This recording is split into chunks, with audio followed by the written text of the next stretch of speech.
तो दोस्तों, आपने अगर पिछला हमारा वीडियो नहीं देखा था तो आप देख लीजिए, क्योंकि उसमें हमने बताया था कि सर की जो जर्नी रही मशरूम फार्मिंग की वो क्या रही, कैसे उन्होंने कठिनाइयों को झेलते हुए आज उनके पास अपना खुद का मशरूम फार्म है, शेड है और मशरूम झोपड़ी है। इस प्रकार से उन्होंने मशरूम के क्षेत्र में क्रांति ला दिया है अपने क्षेत्र में। सब लोग उनको जानते हैं मशरूम फार्मर के नाम से। और साथ ही में आप उस वीडियो को देखिए, ऊपर आई बटन में उस वीडियो का लिंक है और साथ ही में डिस्क्रिप्शन में नीचे भी उस वीडियो का लिंक है, तो आप जाके वो वीडियो भी देख लीजिएगा। और अब हम इस वीडियो में बात करते हैं मशरूम फार्मिंग की पूरी जानकारी कि मशरूम फार्मिंग कैसे करते हैं, समय क्या होता है, क्या क्या प्रजातियाँ होती हैं, कितने दिनों में तैयार होता है मशरूम, क्या क्या किस भाव से बिकता है मशरूम, सारी बातें इस वीडियो में करेंगे। तो आप हमारे वीडियो के अंत तक बने रहिएगा। जो भी किसान हमारे इस चैनल पर नए हैं, चैनल को सब्सक्राइब कर लीजिए, वीडियो को लाइक करें और अपने दोस्तों तक शेयर करें। तो आइए शुरू करते हैं यह वीडियो। तो सर, सबसे पहले आप हमें ये बताइए कि मशरूम क्या है, उसका यूज क्या है और कैसे लोग इसको यूज करते हैं। धन्यवाद सर। मशरूम एक फंगस है जो सब्जियों के रूप में इसको यूज किया जाता है जी। तो इसके लाभ क्या है अगर कोई इसको खाता है तो? देखिए, चाहे बच्चे हों, चाहे बड़े हों, चाहे बुजुर्ग हों, इसमें इतना ज़्यादा न्यूट्रिशंस होते हैं जी कि आप अगर हफ्ते में एक बार इसको सब्जी के रूप में यूज करते हैं जी। तो दो दिन दूध खाने के बराबर हो जाता है। अच्छा, इतना इतनी ताकतवर सब्जी होती है, उतने प्रोटीन्स किसी भी सब्जी में शायद पाया जाता हो। जी। और इसको हम कई रूप में यूज करते हैं। ऑयस्टर मशरूम जो होता है, इसका हम कई प्रकार के व्यंजन बना सकते हैं। जैसे सर? जैसे हम मशरूम की बाटी चोखा भी बना सकते हैं, अच्छा। मशरूम की पकौड़ी या पकौड़ा बना सकते हैं, जी मशरूम का रायता बना सकते हैं, जी। मशरूम की खीर भी बना सकते हैं, मशरूम की मिठाई भी बना सकते हैं, जी मशरूम कोफ्ता भी बना सकते हैं, जी। मशरूम की सब्जी भी बना सकते हैं। जी तो इत्यादि इसी प्रकार इसके ऑयस्टर मशरूम का ये सारे व्यंजन बन सकते हैं। लेकिन बटर मशरूम में क्या होता है, ओनली सब्जी बनाई जा सकती है। जी। तो शुरू में सर हम लोग ऑयस्टर मशरूम ही करना स्टार्ट किए हैं। तो सर, और हमें ये बताइए कि मशरूम की कितनी प्रजातियां होती हैं जो फार्मिंग करते हैं लोग? हमारे यहाँ हम शुरू में ऑयस्टर मशरूम की फार्मिंग करना स्टार्ट किए थे, जी। लेकिन अब हम लोग 2 साल से लगभग बटर मशरूम, मिल्की मशरूम भी स्टार्ट किए हैं। उसमें बहुत बढ़िया रिजल्ट आ रहा है। हमारे यहाँ 3 प्रकार की मशरूम उगाई जाती है, ऑयस्टर, बटन और मिल्की। और सर, मैं ये भी जानना चाहूँगा कि मशरूम जो फार्मिंग किया जाता है वो किस समय में किया जाता है, कौन सा समय मशरूम फार्मिंग के लिए उपयुक्त है?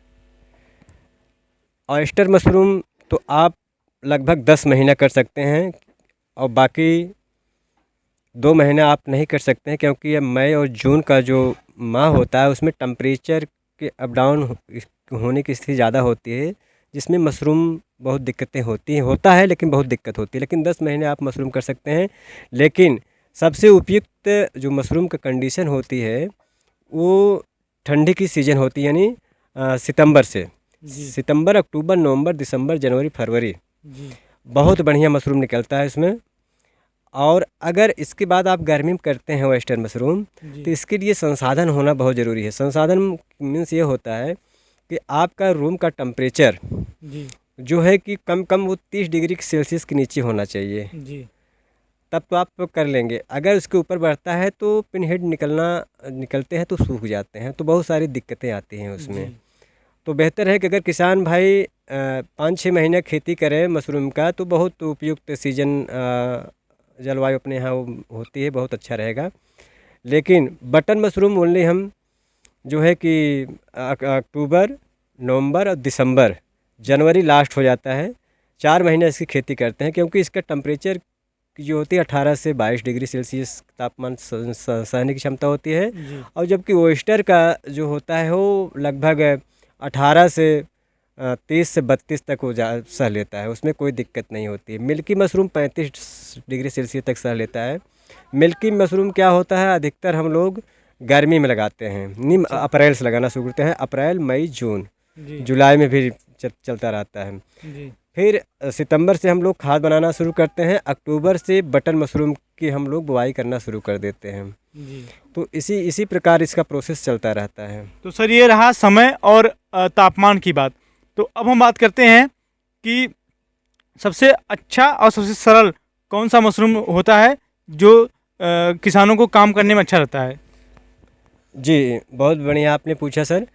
एक्चुअली ऑयस्टर मशरूम क्या होता है सर, उसमें लागत कम और प्रॉफिट ज़्यादा होती है। जी ये काम दीदियों के लिए सबसे उपयुक्त होता है, क्योंकि इसके लिए उनको क्या करना, चाहे हमारी दीदियां हों, बहनें हों या भाई हों, जी। अगर करना चाहें तो बहुत सरल तो तरीका सर, इसका आप हमें है। ये बताइए कि ऑयस्टर मशरूम की बुआई कैसे करते हैं।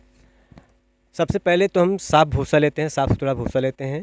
जी साफ़ टंकी होनी चाहिए। जी अगर 10 किलो भूसा है तो लगभग 100 लीटर पानी होना चाहिए। जी और उस पानी में हम क्या करते हैं कि कार्बेंडाजिम जी या बेबिस्टिन जी का इस्तेमाल करते हैं। अगर 10 किलो भूसा है तो हमने उसमें लगभग 15 से 20 ग्राम बेबिस्टिन का इस्तेमाल करते हैं। जी और 100 लीटर पानी होगी, 10 किलो भूसा उसमें हम भिगोते हैं, बहुत आराम से भूसा सब छपा हो जाता है। जी। उसके बाद भूसे को हम 18 से 24 घंटा भिगोए रहते हैं और उसी टंकी में भिगो देते हैं। इसके बाद तत्पश्चात हम टंकी को चारों तरफ ढक देते हैं, जिससे उसमें से उसकी गंध निकलने पाए अच्छा। और भूसे में जो भी कीटाणु हो मर जाएं। अच्छा। तो इसलिए हम टंकी को अच्छी तरह ढक देते हैं। जी सुबह उठ के हम उस भूसे को पानी से निकाल करके खांची में रख देते हैं, जिससे पानी छन कर निकल जाए।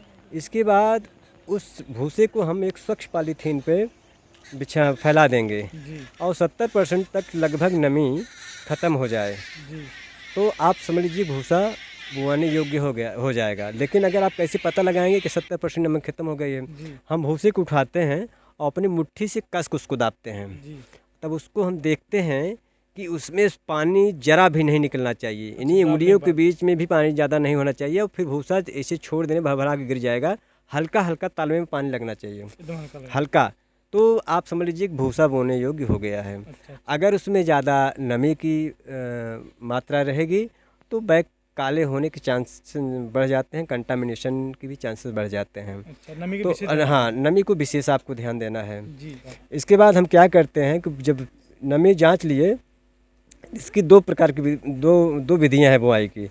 एक है मिक्स विधि और एक है लेयर विधि। अच्छा। हाँ, तो लेयर विधि में अब अगर हम बुआई करते हैं तो ग्रोइंग जो माइसीलियम बनता है वो जल्दी बन जाता है। अच्छा, लेयर विधि में। हाँ, लेयर विधि में।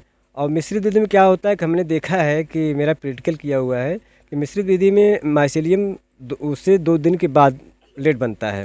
जी तो बेहतर रहता है कि हम लोग लेयर विधि में बोआ देते हैं। अगर हमारे पास मैन पावर है तो हम लेयर विधि में कर देते हैं, अगर हमारे पास मैन पावर नहीं है तो मिश्रित विधि करके उसको भर देते हैं। अच्छा, भर देते हैं। जी, 1 किलो भूसे में लगभग हम 100 ग्राम स्पान डालते हैं। स्पॉन क्या था सर। बीज, मशरूम का जो बीज जिसे कहते हैं उसको हम स्पान कहते हैं। जी तो 1 किलो भूसे में हम 100 ग्राम स्पान का इस्तेमाल करते हैं और इसके बाद बैग को अच्छी तरह बांध देते हैं ऊपर से। बैग कितने किलो का होना चाहिए सर।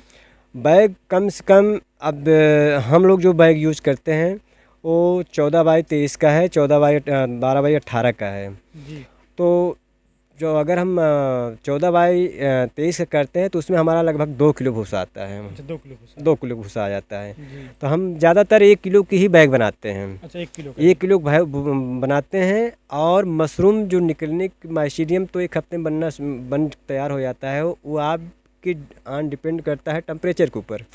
अगर टेम्परेचर बढ़िया है तो ज़्यादा से ज़्यादा 15 दिन के अंदर, 15 से 18 दिन के अंदर मशरूम निकलना शुरू हो जाता है। अच्छा। अगर टेम्परेचर थोड़ा गड़बड़ है तो 25 दिन लग जाते हैं इसको निकलने में। अच्छा, निकलने में 25 दिन। हाँ, तो बेहतर है कि आप ऑयस्टर मशरूम लगाइए। और ऑयस्टर मशरूम में बहुत सारे पोषक तत्व पाए जाते हैं जो हमारे बच्चों को और सभी के लिए लाभदायक होते हैं। तो मिनिमम जैसे कि मान लीजिए हमने 10 किलो भूसा लिया तो 10 किलो भूसे में हमें कितना उत्पादन मिल जाएगा। लगभग हमको 15 से 18 किलो मशरूम निकल जाता है। 15 से 18 किलो मशरूम। जी। तो अगर हम मोटा मोटी इसका हम खर्चा पकड़े 10 किलो भूसे का और लेबर खर्च का, अपना जो समय दिए उसका, तो कितना खर्चा लगता है इसमें। 10 बैग बनाने में लगभग हमारा 400 रुपये जाएगा। 10 बैग में 400 रुपये जाएगा। हम्म। और 15 से 18 किलो हो गया मशरूम। 15 किलो कम से कम 15 किलो कम से कम मान लीजिए। तो ये कितने रुपए मिनिमम किलो बिकता है अगर बेचना चाहे मार्केट में? तो कम से कम 130 से 160-70 के बीच में बिकता है। वो डिपेंड करता है सीजन के ऊपर। अच्छा, सीजन। गर्मी उर्मी में अगर हम बेचते हैं, गर्मी में ज़्यादा होता नहीं है, लेकिन मार्च से इसका भाव बढ़ना शुरू हो जाता है। लगभग मार्च से जी। लगभग ही चला जाता है 200 रुपये, 225 रुपये किलो तक भी जाता और है। इस समय जो सीजन में रहता है इस समय सीजन में हम 150 रुपये किलो दे रहे हैं। 130 से 150, 160 तक देते हैं, 170 भी देते हैं। जी जी जी, जैसा जैसा डिमांड जैसा रेट जी मिलता जी है। जी। और जब खूब ठंडी पड़ती है उस समय उस समय 130 रुपये। 130 रुपये। जी। तो क्योंकि प्रोडक्शन भी बढ़ जाता है हाँ, ना। तो मोटा मोटी मिला के अगर मान लीजिए हम एक एवरेज पकड़ के चलें 100 रुपये, 120 रुपये, तो 15 किलो का आपका लगभग 1700 से 1800 मिल जा रहा है 400 रुपये में। 400 रुपये में आपको 1500 से 1800 के बीच में प्रॉफिट हो रहा है। मतलब एक अगर हम महीने हाँ हाँ, एक महीने में। पूरा एक महीना प्रोसेस जाएगा। हाँ, लगभग 45 दिन में। 45 दिन में मतलब कि 10 बैग से, यानी 10 किलो भूसे से। जी जी। 1 किलो बीज और 10 किलो भूसे से हमको 1700 से 1800 मतलब रुपये। उसमें भूसे का भी खर्च जोड़ा आपने? सब कुछ 40 रुपये पर बैग जोड़ लिया हूँ। अच्छा अच्छा अच्छा। एक बैग बनाने हमारा 40 रुपये जाता है। भूसा, लेबर चार्ज वगैरह सब, दवा सब मिला के। तो अगर एक किसान मिनिमम कितना करे कि उसका जो महीने का मान लो इनकम हो जाए, 10-15 हज़ार उसका इनकम हो जाए, तो कितना वो भूसा करे कि उसका महीने का इतना इनकम हो जाए? एक व्यक्ति अगर डेली 5 किलो भूसा लगा रहा है, 5 बैग तैयार कर रहा है, डेली 5 पीस? 5 बैग डेली वो लगाता है, तो हाँ लगातार आज 5 बैग ऐसे रोटेशन बना ले, 5-5 बैग लगा के लगाना है हमको, तो महीने में उसका 15,000 रुपये निकलना तय स्टार्ट हो है। जाएगा। हाँ, जब स्टार्ट होगा उसका निकलना हाँ। मशरूम।